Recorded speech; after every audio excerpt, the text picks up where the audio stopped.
అందరికీ నమస్కారం. నేను మీ వినూతా కోట. తెలుగింటి ఆడబిడ్డగా మీడియా ద్వారా రాష్ట్ర ప్రజానికానికి, శ్రీకాళహస్తి నియోజకవర్గ ప్రజలకు, నాతో పనిచేసిన మా జనసైనికులకు కొన్ని విషయాలు తెలియజేయడానికి మీ ముందుకు వీడియో ద్వారా వస్తున్నాను.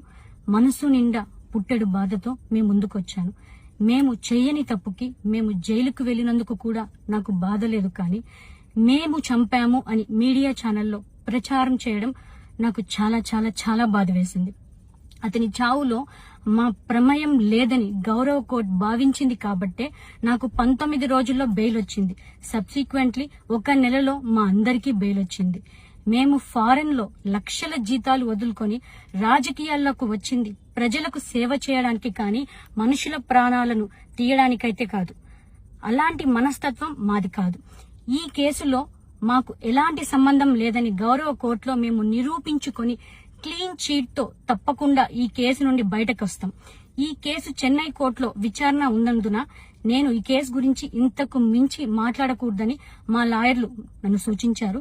మేము ఏ తప్పు చేయలేదు. నిజ నిజాలు ఆ దేవదేవుడికి, శివయ్యకి తెలుసు. ధైర్యంగా పోరాడతాం. నేను జనసేన పార్టీ అధినేత శ్రీ పవన్ కళ్యాణ్ గారిని కలవడానికి ట్రై చేస్తున్నాను కాబట్టి ఇన్ని రోజులు మీడియా ముందుకు రాలేదు. మేము ప్రస్తుతం చెన్నైలో ఉన్నాము. త్వరలో నా పైన జరిగిన కుట్రకు సంబంధించిన వీడియోలతో, ఆధారాలతో మీడియా ముందుకు వస్తానని తెలియజేస్తున్నాను. న్యాయం ఎప్పటికైనా గెలుస్తుంది. ఖచ్చితంగా న్యాయం వైపు ప్రతి ఒక్కరు నిలబడతారని భావిస్తున్నాను. సత్యమేవ జయతే. జై హింద్. మీ వినూతా కోట.